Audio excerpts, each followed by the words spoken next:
Frank did not lose $1,200 because the market crashed. He created that gap after one alert told him to act now. He sold $30,000 of a diversified investment. 60 days later, he bought the same exposure back after its price was 4% higher. Restoring the same share count now required $31,200. Frank had the same goal, the same retirement date, and less ownership. Frank is 49. He is a fictional procurement manager at a manufacturing company, built from common investor decisions rather than one real person's account. He has 18 years until age 67. That runway should make the long term visible. Instead, a red notification made the next 18 minutes feel more important than the next 18 years. This is not proof that Frank is careless, emotional, or bad with money. It is not proof that news is useless. The problem is a decision system that places short-horizon urgency one tap away from a long-horizon portfolio. That mechanism has a name: the decision noise tax.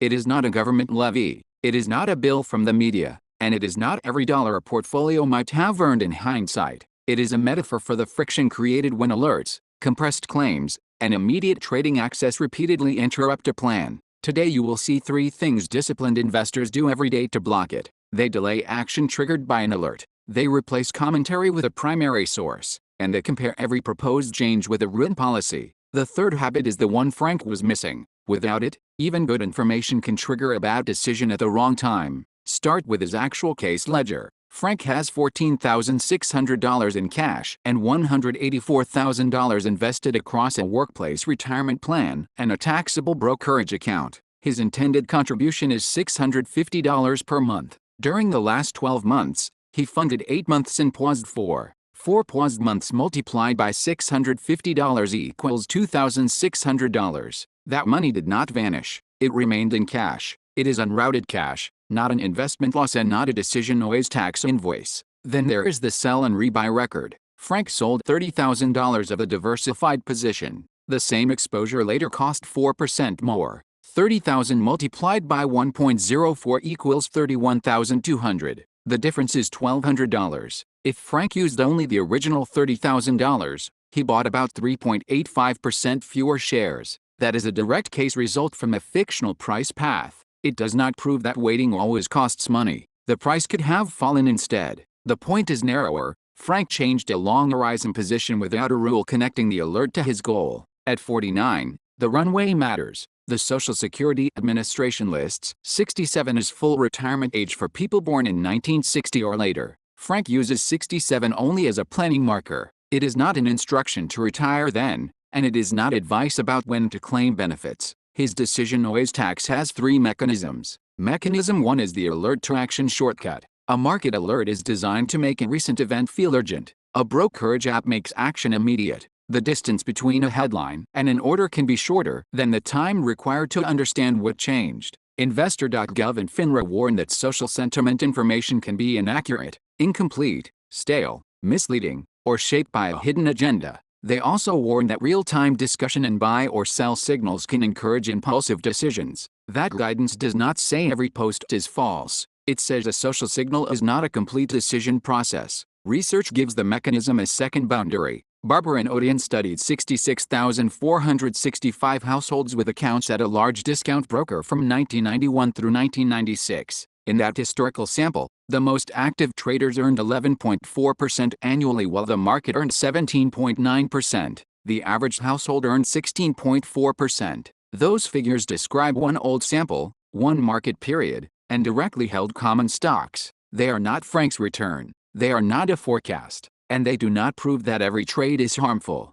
A separate Barber and Odean study found that individual investors in its historical datasets were net buyers of attention-grabbing stocks, including stocks in the news, stocks with unusual volume, and stocks with extreme recent returns. Again, attention affected which choices entered the decision set. It did not calculate a universal noise tax. Frank's blocker is a decision delay gate. When an alert creates an urge to trade, he does not place an order from the alert. He opens a 4-line decision note. Line 1, what exactly happened? Line 2, what is the original source? Line 3, which part of my written plan changed? Line 4, what happens if I wait until tomorrow? For a non-emergency decision, Frank waits at least 24 hours before acting. 24 hours is his personal rule, not a universal holding period. Markets may move while he waits. The gate does not promise a better price. Its job is to separate information from execution long enough for evidence and policy to enter. That is daily habit 1. Never let an alert become an order without a decision gate.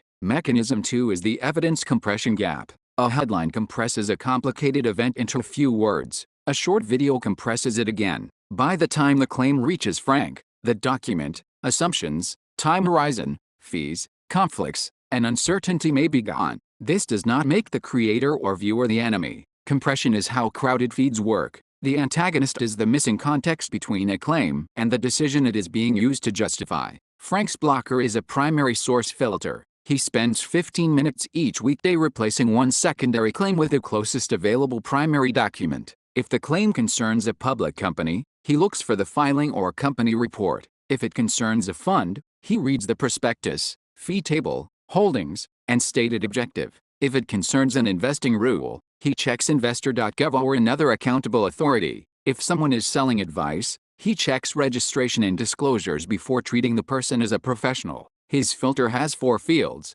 claim, source document, incentive or conflict, and relevance to his policy. The final field matters most. Information can be true and still be irrelevant to Frank's 18-year goal. Investor.gov explains that asset allocation is personal. It depends on time horizon and risk tolerance. Diversification can reduce concentration risk, but it cannot guarantee that a portfolio will avoid losses in a market decline. So the filter does not tell Frank to buy a specific stock, bond, fund, or percentage. It tells him which questions must be answered before a product becomes relevant. Berkshire Hathaway offers a useful boundary, not a costume for the narrator. In Berkshire's 2013 annual letter, Warren Buffett wrote that a non-professional does not need to predict the future earnings of individual businesses and described a low-cost S&P 500 index fund as a simple way to own a cross-section of American business. In the 2021 letter, Berkshire described its marketable holdings as long-term business interests rather than vehicles for timely market moves. Those letters explain a philosophy.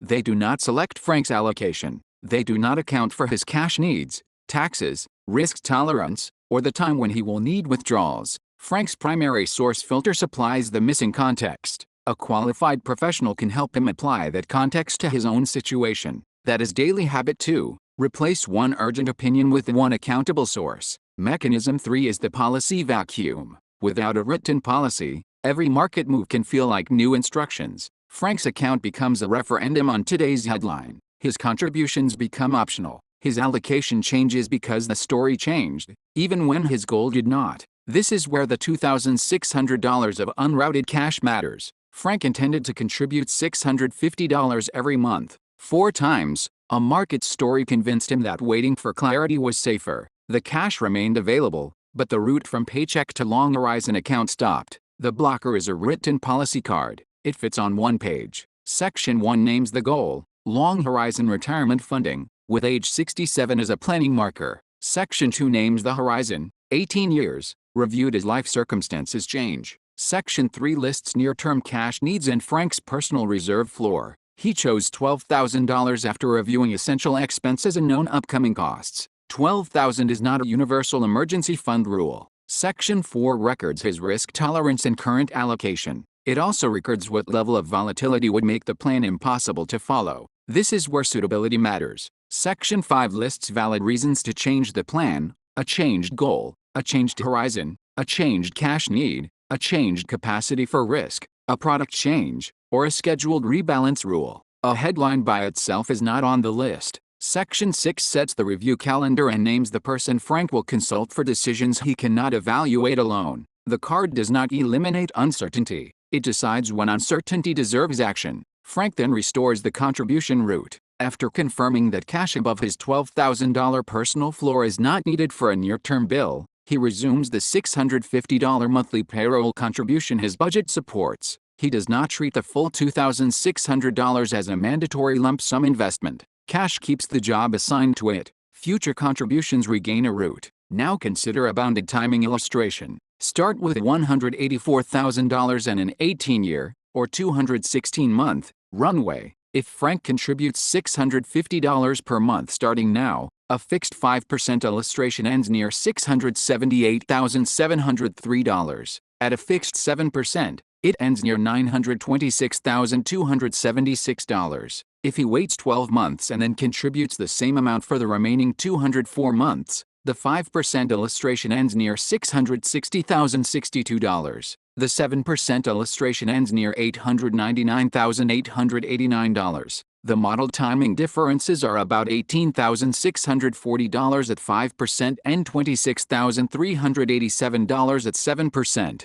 Those numbers come from compound interest math. They are nominal fixed return illustrations before fees and taxes. Markets do not deliver fixed returns. Contribution dates, investment choices, inflation, fees, taxes, withdrawals, and market sequence all change results. The difference is not money currently missing. It is not a forecast. It is not proof that Frank has enough for retirement, and it is not a decision noise tax invoice. It is a sensitivity test showing why a repeated wait for clarity rule deserves to be written down and examined. Pressure has now become analysis. The alert to action shortcut is blocked by the decision delay gate. The evidence compression gap is blocked by the primary source filter. The policy vacuum is blocked by the written policy card. 3 daily habits: delay, verify, compare. Frank still reads the news. He still sees volatility. He can still change his portfolio when his goal, horizon, cash needs, risk capacity, or product facts change. What changes is the route. An alert no longer travels directly to an order. It travels through a delay. An opinion no longer stands alone. It travels back to a source. A proposed trade no longer competes with fear or excitement. It competes with a written policy. If you are between 38 and 52, open your brokerage history tonight and choose the last change triggered by a headline, post, video, or alert. Write 4 things beside it: the trigger, the primary source, the policy reason, and the result. Then write your next decision rule before the next alert arrives. Do not copy Frank's allocation, reserve number, or contribution amount. Copy the architecture, delay the action, verify the evidence, and make the proposal pass a policy written for your life. The decision noise tax grows when information has no gate. But information overload is only one side of the late starter problem. The next video exposes the retirement fog tax. What happens when you have accounts, contributions, and years of effort, but no defined price for the life those assets must fund.